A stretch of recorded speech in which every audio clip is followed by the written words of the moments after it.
કરીને વૈષ્ણવે પ્રસાદ લેવા બેસાડ્યા. જૂથ અનંત મળ્યું હતું, તેથી કરીને તુપ તૂટ્યું, એટલે કે ઘી ઓછું પડ્યું. પછી પંગતે જ આમ થવાથી સુરાભાઈ એકદમ વિવળ બની ગયા કે હજી જૂથ તો ઘણું બધું બાકી છે. એવો વિચાર કરવા લાગ્યા કે હવે શું કરવું?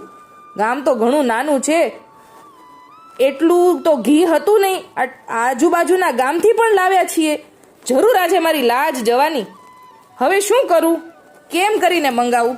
સુરાભાઈ એકાંતમાં જઈને ઠાકોરજીનું ધ્યાન ધરીને બેઠા. પોતાના સેવકના આવા દુઃખને શ્રી ઠાકોરજી કેમ સહન કરે? તરત જ પોતે સુરાભાઈનું દુઃખ હરવા ત્યાં પહોંચ્યા. વિચારવા માંડ્યા ઠાકોરજી. એટલે ઠાકોરજીએ વિચાર કર્યો કે હવે આનું નિવારણ કરીએ.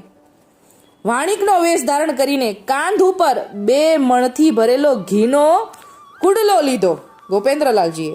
હાથમાં ત્રાજવા તોલાનો થેલો રહી ગયો છે ને ઘી લ્યો એમ